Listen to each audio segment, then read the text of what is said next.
자, 오늘 말씀의 제목입니다. 세상 끝날에 일어날 징조. 세상 끝날에 일어날 징조라는 제목을 가지고 말씀을 함께 나눠보려고 합니다. 온 우주 만물과 우리 사람은 하나님의 창조물입니다. 성경 창세기 1장 1절을 이렇게 시작하죠. 태초에 하나님이 천지를 창조하시니라. 한번 같이 해볼까요? 시작. 태초에 하나님이 천지를 창조하시니라. 여러분, 이 말씀이 믿어져야 성경이 믿어지는 거예요. 이 말씀이 안 믿어지면 심각한 겁니다. 하나님이 천지를 창조하신 거예요. 우연히 만들어진 것이 아니고 어떤 것이 진화된 것이 아니고 하나님은 무에서 유를 창조하셨어요. 성경이 기록하죠. 첫째 날, 둘째 날, 셋째 날, 넷째 날, 다섯째 날, 여섯째 날 옷을 만들었다. 이렇게 성경 분명히 기록하고 있습니다. 그리고 사람은 마지막 날, 여섯째 날 만드셨어요. 그래서 이 우주의 주인공은 바로 사람입니다. 우리를 위해서 하나님 만드신 거예요. 우리를 위해서. 나를 위해서. 그러니까 얼마나 감사해요. 이 우주의 주인공은 사람이에요. 사람보다 더 소중한 것은 없습니다. 하나님의 창조 작품이다. 요한복음 1장에 보면 만물이 그로 말미암아 지은 바 되었으니 지은 것이 하나도 그가 없이는 된 것이 없다. 그래서 말하는 그런 예수님 말합니다. 예수님은 이 땅에 인간의 몸을 입고 오셨지만 하나님의 창조 사역에도 함께 하셨던 분, 그분이 바로 예수님입니다. 인간에게 수명이 있죠. 요즘은 많이 사시는 분들은 거의 90 이상 사시는데 인간 수명이 있습니다. 다 죽어요. 그렇죠? 언젠간 죽습니다. 뿐만 아니라 우주 만물도 수명이 있어요. 우리가 저 보고 있는 태양이 영원한 것 같지만 영원하지 않다. 하늘에 떠 있는 별들이 영원한 것 같지만 영원하지 않아요. 그죠? 우리가 그 증거가 있죠? 별똥별이 떨어지죠? 그 별이 수명이 다 있다는 거예요. 저 하늘에 별이 몇 개나 있을까요? 실 수 없을 만큼 많습니다. 어마어마하게 많아요. 저걸 다 실 수가 없어요. 근데도 보면은 밤에 별똥별이 막 쭉 떨어지는 그런 내용들을 모습들을 우리가 보게 되어집니다. 유한하다는 거예요. 끝이 있다라는 거예요. 요한계시록에 기록하죠. 또 내가 새 하늘과 새 땅을 보니 처음 하늘과 처음 땅은 없어졌고 바다도 다시 있지 않더라. 주님이 마지막 다시 오실 때는요, 이 모든 것이 다 없어지고 새롭게 만들어진다. 근데 그 새롭게 만들어진 것은 영원히 변치 않아요. 그래서 우리가 천국에 가든지 지옥에 가든지 영원한 것입니다. 천국도 영원해요. 지옥도 영원해요. 우리가 천국만 생각하면 안 돼요. 지옥도 있어요. 예수 믿고 구원받으면 천국 가지만 예수 믿지 않는 여러분들의 살아가는 가족, 그죠? 여러분 가족 중에 예수 믿지 않는 사람도 있어요. 그죠? 또 여러분들이 친한 친구들 중에서도 예수 믿지 않는 사람들이 있어요. 직장 동료들 중에도 있을 거예요. 근데 우리는 예수 믿고 구원받았다면 확신이 있으면 영원한 천국에 가서 살겠지만 그렇지 못한 사람들은 어디 가요? 지옥에 가요. 근데 그 지옥도 영원해요. 영원한 고통이에요. 근데 한번 지옥에 간 사람들은 천국에 갈 수 없어요. 이 세상에 살아갈 때에 예수 그리스도를 믿느냐 안 믿느냐, 이것이 판단의 기준이라고 했어요. 누가복음에 분명히 기록하고 있잖아요. 부자와 나사로 이야기. 천국에 가고 싶다고 갈 수 있는 게 아니에요. 이 세상에서 예수를 잘 믿으면 천국 가지만 그렇지 못하면 지옥에 갈 수밖에 없다는 것이죠. 근데 우리는 이제 마지막 시간을 우리 인생은요, 태어나면서부터 죽음을 향해 가는 거예요. 여러분도 언제 죽을 것 같아요? 모르죠. 내 생각에는 내가 몇 살이니까 몇 년 후에 죽겠지라는 추측을 가지고 살아가는 거예요. 근데 그 추측이 맞을 수도 있지만 틀릴 수도 있어요. 우리의 삶은 앞의 일을 알 수 없어요. 우리가 흔히 보잖아요. 자연재해에 의해서 죽는 사람들이 얼마나 많아요. 얼마 전에 보니까 자동차를 타고 가는데 땅이 푹 꺼져갖고 자동차가 땅속으로 훅 들어가는 모습을 봤어요. 세상에 그렇게 땅이 꺼져서 자동차가 빠지라고 누가 생각했겠어요? 얼마 전에는 차를 타고 가는데 건물이 빌딩이 무너져갖고 그 옆에 지나가는 사람들이 수많은 사람들이 죽었던 이야기죠. 이런 일들이 뭐 사건 사고가 얼마나 많은지 몰라요. 길을 건너려고 횡단보도에 서 있는데 갑자기 차가 와서 뒤에 와서 작년에 있었던 일이에요. 서울에서 시청에서 그죠? 광화문구 앞에서 많은 사람들이 기다리다가 죽은 이야기. 이런 얘기. 우리 인생은 장담할 수 없지. 성경에서 이 종말에 대해서 분명히 말씀하고 있어요. 세상 끝에는 이러한 일들이 일어날 것이다. 그때 뭐해라? 준비해라. 그때 뭐해라? 깨어있어라. 그래서 마태복음 25장에 그 얘기를 합니다. 미련한 5처녀는 등불에 기름을 준비하지 않았지만 슬기로운 5처녀는 등불에 기름을 준비했다. 신랑 오실 때를 맞이했다. 신랑의 잔치에 참여했다. 혼인잔치에 참여했다. 여러분들은 어떤 여인이 되어야 되는 거예요? 슬기로운 5처녀가 된다. 그 얘기를 합니다. 자, 오늘 말씀 24장 1절 안 읽었는데 한번 보니까 예수께서 성전에서 나와서 예루살렘 성전을 말하는 거죠. 성전에서 나와서 가실 때에 어디로 가냐면 예수님의 집은 지금 어디냐면 저쪽 위에 갈릴리예요. 우리가 잘 알고 있는 나사렛에서 나중에 가버나움으로 이사가셨지만 갈릴리 호수 북쪽입니다. 예루살렘에서 한 200km 떨어져 있는 저 위쪽으로 올라가야 돼요. 그게 예수님의 집이에요. 살고 있는 곳이에요. 그런데 예수님뿐만 아니고 이스라엘 사람들은 절기가 되어지면 예루살렘으로 옵니다. 내려오는 거예요. 예루살렘으로 와서 거기에서 절기를 지켜요. 우리가 잘 알고 있는 대표적인 절기가 유월절, 또 맥주절, 수장절 이런 절기가 되면 이스라엘 사람들은 예루살렘 성전으로 와서 거기서 절기를 지킵니다. 근데 예루살렘 성전에서 가까운 곳에 베단이라는 곳이 있어요. 베단이라는 곳은 우리가 잘 알고 있는 마르다, 마리아, 나사로가 살고 있는 집이 베단이에요. 그러니까 예수님은 예루살렘에 오시면은 그 베다니 지역에서 거주하셨어요. 베다니 지역에서 감람산을 넘어서 이렇게 오게 되면 거기가 예루살렘이에요. 예루살렘 성전이 있어요. 그러니까 예루살렘 성전에서 나가서 기드론 시냇가를 지나서 감람산을 넘어서 가게 되면 베단이라는 마을이 있는 거예요. 멀지 않습니다. 충분히 왔다 갔다 할 수 있는 거리예요. 근데 그곳을 이제 가기 위해서 나오는 거예요.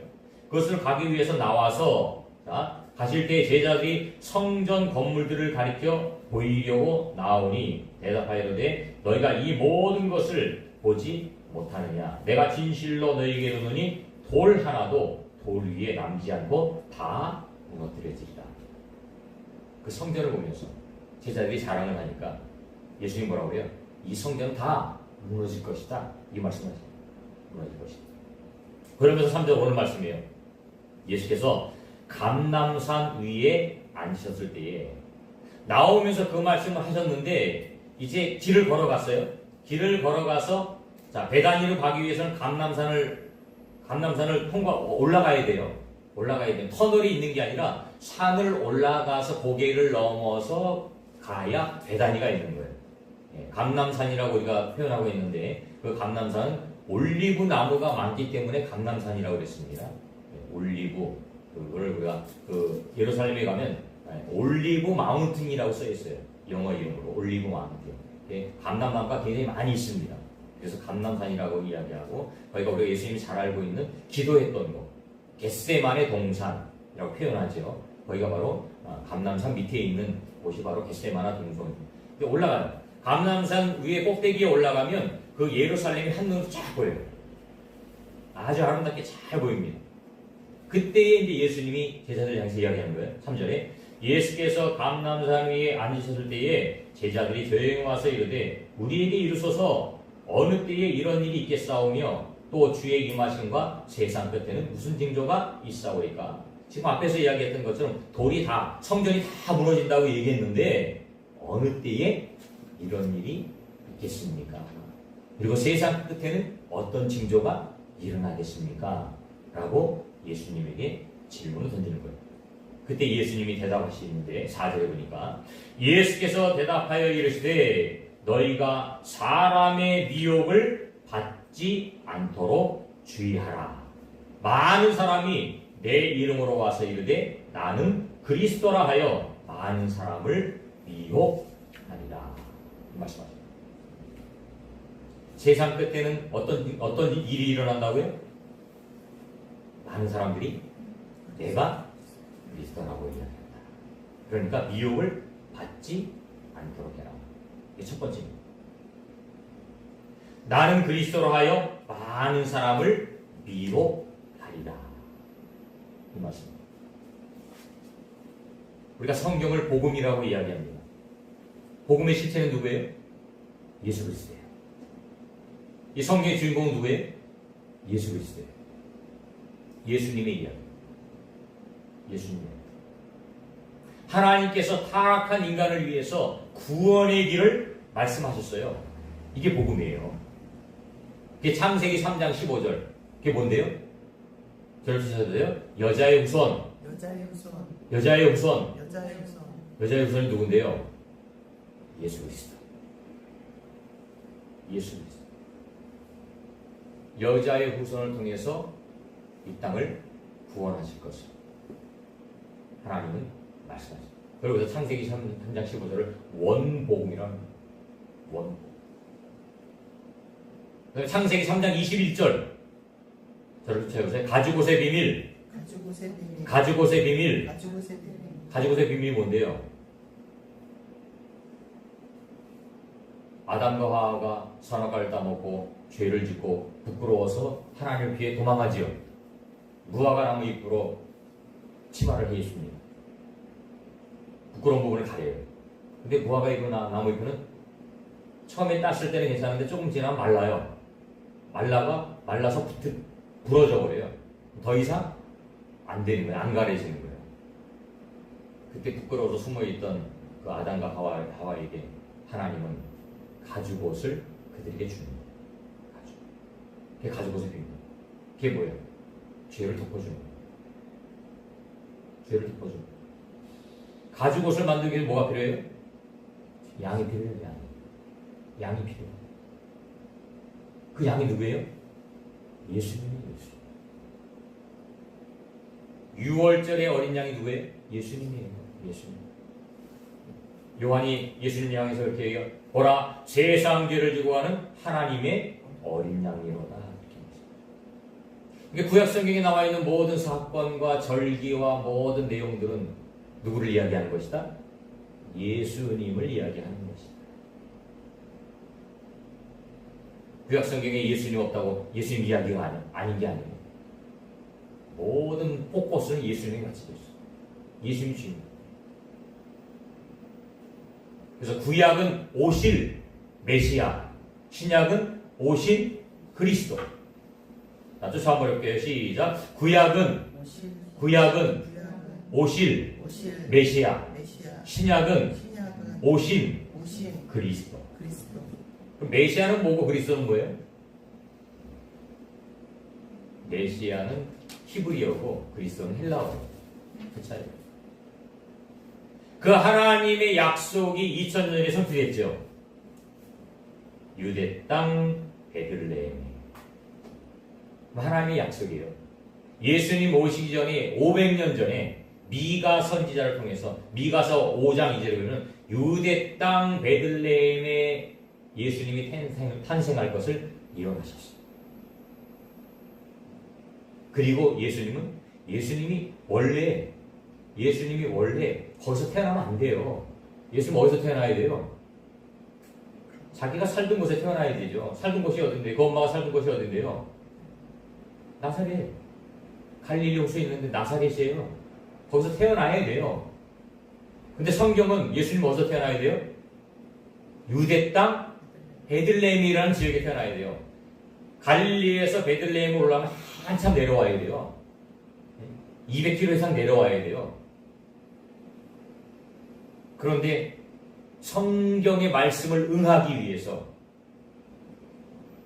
하나님은 헤롯 대왕에게 뭐 하라고 그래요? 호적하라고. 호적을 하기 위해서는 자기의 본적지로 가야 돼. 요즘 사람들은 본적지 잘 개념이 없죠. 저희 때만 해도 본적지라는 개념이 굉장히 많이 있어요. 그래서 뭐 호적을 하거나 뭐 이러면은 본적지 거기다가 호적을 하고 뭐 이런 때가 있었어요. 마찬가지예요. 호적을 하기 위해서는 자기의 본적지로 가야 돼요. 그때의 요셉의 본적지가 어디냐? 바로 베들레헴입니다. 같이 가는 거예요. 그 베들레헴에서 마구간에서 예수님은 탄생하신 거예요. 성경의 말씀을 응하기 위해서 오셨어요. 성경의 예언이죠. 예언이 성취가 된 거예요. 예수님의 탄생은 마태복음 1장에 보면 모든 사람을 구원하기 위해서 이 땅에 오셨다라고 성경이 기록하고 있습니다. 왜요? 모든 사람 다 죄인이기 때문에. 모든 사람 다 죄를 가지고 태어나기 때문에. 구원받지 않을 대상이 하나도 없어요. 하나도 없어요. 다 구원받아요. 그 예수님이 오셨어요. 근데 이 예수님의 그 사건을 믿는 것, 깨닫는 것, 이게 바로 복음이라는 거예요. 아는 것, 이게 복음이에요.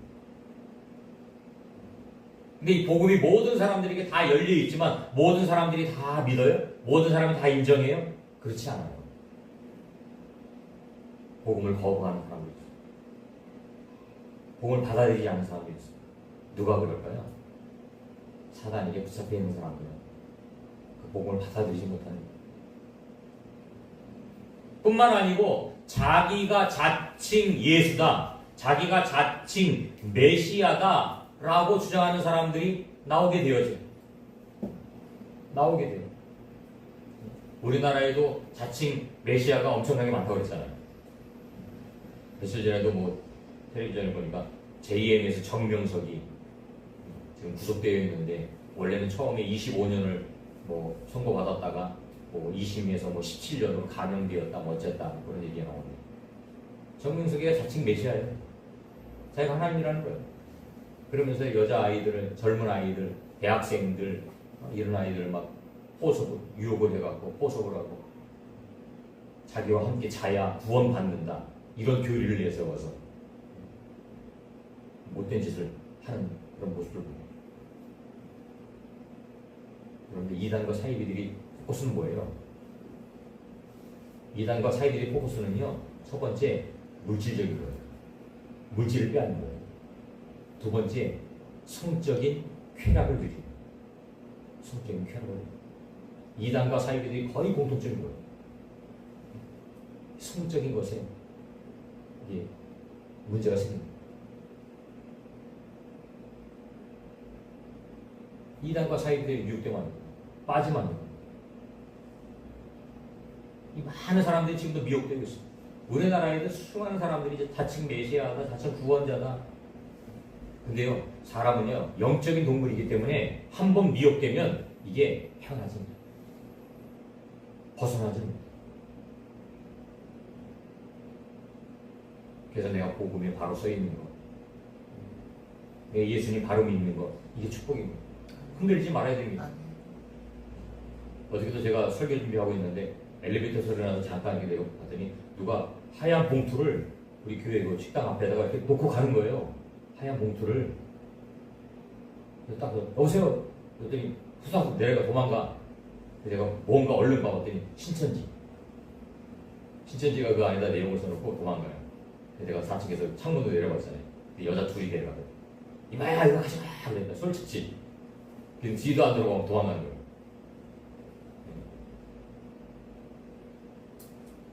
불쌍하죠, 어떻게 보면. 이만희가 자칭 하나님인데. 신천지는 이만희가 하나님이에요. 자기는 아니래. 방송에서 인터뷰하고 뭐 어쩌고저쩌고 하면 아니래. 정명석도 자기가 하나님이 아니라고 그래요. 거짓말이에요. 자칭 하나님이라고. 신천지도 마찬가지. 이만희가 제가 하나님이라고. 또 안상홍 증인회. 안상홍이가 하나님이었는데 죽었어요.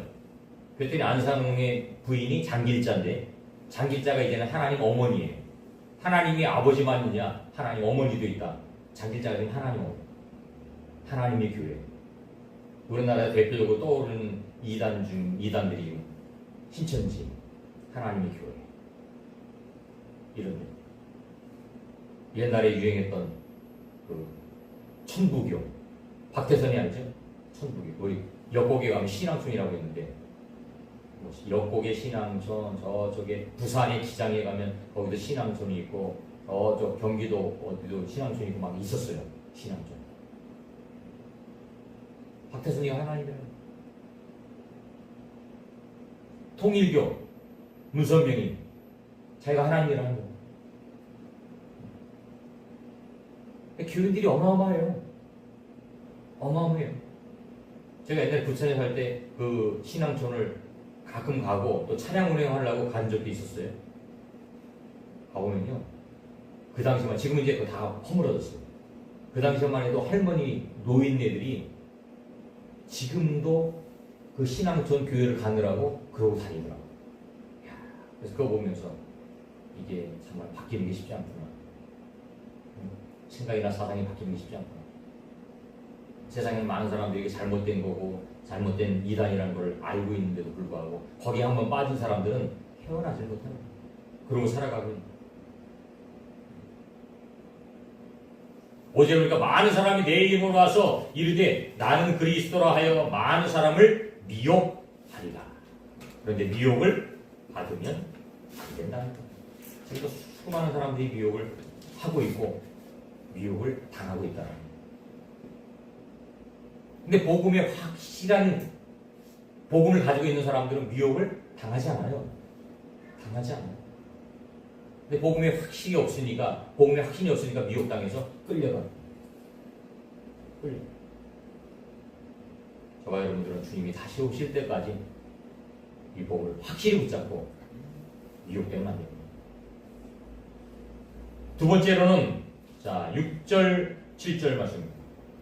난리와 난리 소문을 듣겠으나 너희는 삼가 두려워하지 말라. 이런 일이 있어야 돼. 아직 끝은 아니라 민족이 민족을, 나라가 나라를 대적하여 일어나고 곳곳에 기근과 지진이 있으리니 이 모든 것이 재난의 시작이다.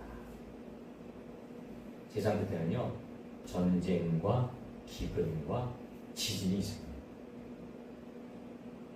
지금 전 세계가 많은 문제들을 가지고 있습니다.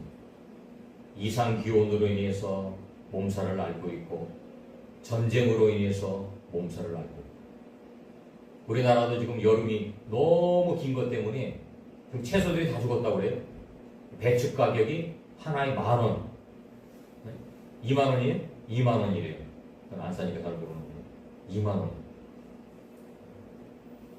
다 막 배추가 물러요. 썩어지는 거예요. 여러분들이 이 자연재해를 보면서 어떤 생각을 하십니까?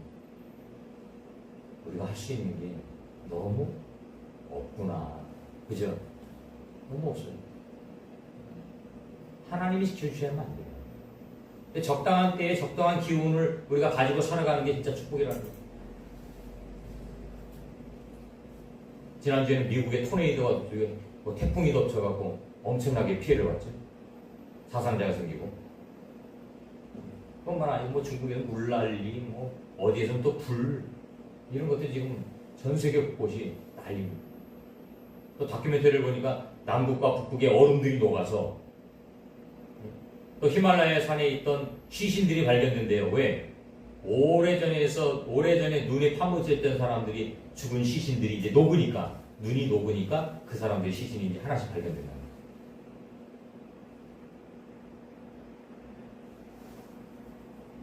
또한 전쟁으로 인해서 어려움을 당하고 있습니다. 러시아와 우크라이나의 전쟁 몇 년째 지금 계속되고 있고 또 지금 이스라엘과 하마스 전쟁 또 이스라엘과 헤즈볼라 전쟁 그것이 확대돼서 이스라엘이 지금 레바논 계속 공격하고 있고 레바논도 어저께 보니까 미사일 또 쐈다고 해요. 이스라엘은 쐈대요. 그러니까 저 끝에 있는 예멘이 또 이스라엘 공격하고 또 이란까지 합세해서 이스라엘 공격하고 지금 5차 중동 전쟁이 일어나는 게 아니냐, 지금 이런 심각한 위기 가운데 있습니다. 위기 가운데 있습니다. 성경 말씀이에요. 민족이 민족을, 나라가 나라를 대적하여 일어나가지고 곳곳에 기근과 지진이 있을 것이다. 우연히 일어나는 게 아니에요. 우리 믿음의 사람들은 이런 것을 보면서 하나님의 때가 가까이 왔구나. 아까도 제가 얘기했지만 이 우주 만물 모든 것들이 영원할 것 같지만 영원하지 않아요. 영원하지 않아요. 언젠가 다 없어진다는 거예요. 언젠가 다 없어진다. 뿐만 아니고 우리 주위에 수많은 대적들이 있죠. 사람과의 싸움도 있습니다. 개인과의 싸움도 있어요. 갈등. 우리나라에 이게 요즘 뭐 묻지마 살인, 뭐 묻지마 폭행, 뭐 이런 것도 얼마나 많은지 몰라요. 그리고 그 119나 뭐 경찰에 그 장난 전화도 엄청나게 온대요. 내가 어디에서 오늘 뭐를 폭행하겠다, 내가 어디를 뭐 터뜨리겠다, 뭐 내가 어디에서 뭐 살인을 하겠다, 이런 장난 전화들 대부분 어린 사람들이 한다는 거예요. 유행처럼 퍼지고 있습니다.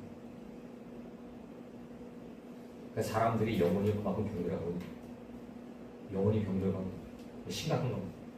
영혼도 병들어가고 자연도 병들어가고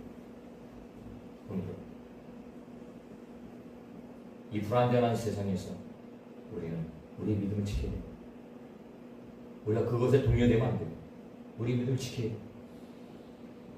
우리 믿음을 지켜야 돼요. 그리고 이때가 마지막 때다.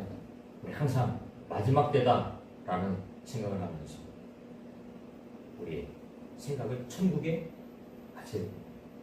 마지막으로 세 번째는 9절 말씀입니다. 그때 사람들이 너희를 환난에 넘겨주겠으며 너희를 죽이리니 너희가 내 이름 때문에 모든 민족에게 미움을 받으리라. 그리스도를 믿는 믿음 때문에 고난당하니 죽임을 당하니라. 이거 사람에게서 가장 소중한 건 생명입니다. 생명입니다. 물질도 명예도 권력도 모든 것들도 살아있을 때 필요한 거지 죽음 앞에서는 아무 소용없어요. 탄포갑니다.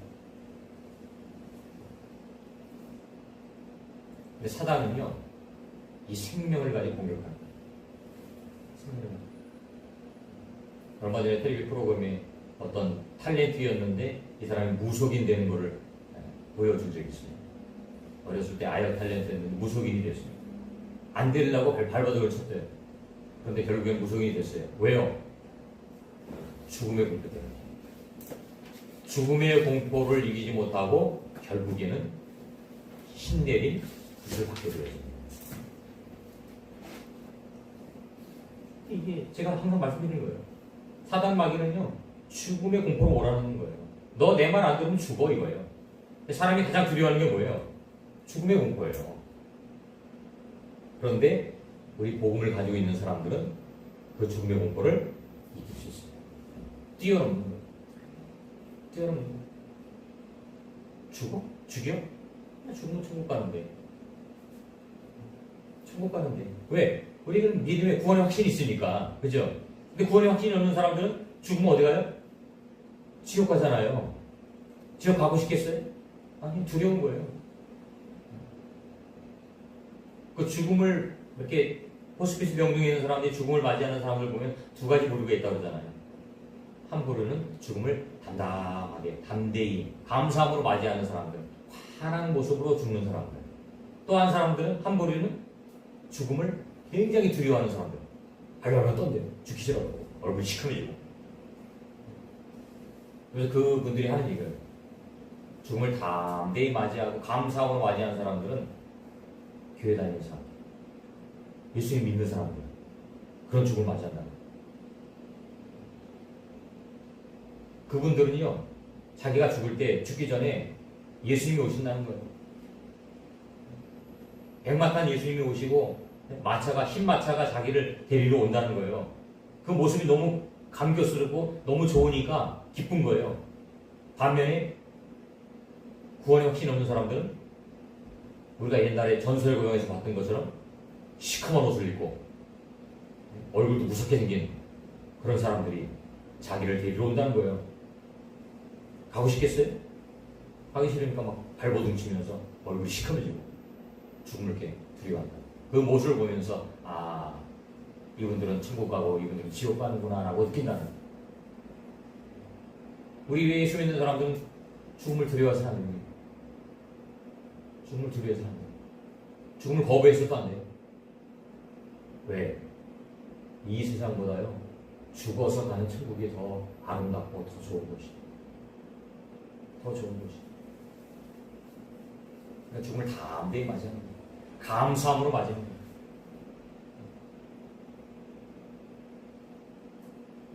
10절에 보니까 그때 많은 사람이 실족하게 되어 서로 잡아주고 서로 미워하겠다.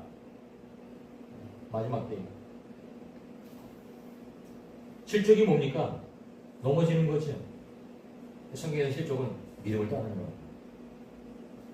믿음을 떠나는 거예요. 서로 고자질하고 서로. 저와 여러분들은 부활의 소망이 있어요. 부활의 소망. 고린도전서에 보니까 예수님 부활의 첫 열매가 되신 거예요. 예수님 부활의 첫 열매가 되신 거는요, 저와 여러분들도 부활한다는 걸 보여주는 거예요. 저와 여러분 부활하는 거예요. 지금 이 몸, 이 육체가 아니고 영원히 썩지 않아요. 영원히 변하지 않아요. 가장 아름다운 모습으로 우리가 변화되어요. 그 믿음을 가지고 우리가 살아가는 거예요. 근데 11절에 보니까 거짓 선지자가 많이 일어나 많은 사람들을 미혹하게 했으며 불법의 성행함으로 많은 사람이 식어지죠. 그러나 이게 중요해요. 끝까지 견디는 자는 뭐예요? 구원을 얻으리라. 끝까지 견디는. 여러분들 예수님 믿는 것 때문에 아직 핍박이 시작되지 않았어요. 사실은. 근데 예수 믿는 것 때문에 앞으로 엄청난 핍박이 오게 될 거예요. 제가 말씀드렸잖아요. 미국의 동성애 그거 하면 안 된다. 주례를 반대하고 했던 목사님이 강대성에서 쫓겨나 구속되고 이런 상황. 미국이 어떤 나라인데요? 기독교를 정신으로 세워진 나라예요. 근데 그래요. 미국만 그래? 아니에요. 유럽들이 그래요. 우리나라도 지금 그것들이 하나하나씩 통과되고 있어요. 보험이 이제는 옛날에는 남자 여자잖아요. 보험 의료보험이 남편이면 부인만 그 보험에 해당되어지고 이성. 근데 지금은 그게 이제 동성도 가능하다라는 것이 법원에서 판결되었다는 거예요. 어떻게 보면 그게 인정이 되어진 거예요. 점점 그런 추세를 가고 있다. 그래서 더 이상 안 되겠다. 그래서 10월 27일 날 우리 모든 한국교회에 있는 기독인들이 함께 모이자. 광화문에 모이자. 모여서 기독교인의 힘을 보여주자. 200만이 모이자라는 지금 슬로건을 걸고 지금 모이기를 위해서 기도하고 있습니다. 우리 교회 동참하려고 그래요. 11시 예배 끝나고 점심 빨리 먹고 광화문 가서 우리 힘을 한번 보여줘요. 그래야 대통령도 그렇고 국회의원도 무서워하는 기독교. 앞으로는 엄청난 핍박과 박해가 옵니다. 그곳에서 우리 믿음을 지켜나가는 것이 쉽지 않을 거예요. 그러나 끝까지 견디는 자는 구원을 얻으리라. 끝까지 견뎌야 됩니다. 여러분 요한계시록 한번 읽어보세요. 요한계시록 마지막 때는 엄청난 재앙이 있습니다. 엄청난 재앙이 있습니다. 근데 그걸 견뎌야 돼요. 수많은 사람들이 미혹당하고 수많은 사람이 넘어질 거예요. 여러분들 믿음이 끝까지 견디는 믿음이 되어서 구원에 이룰 수 있는 여러분들 다 되시기를 주님의 이름으로 축원합니다.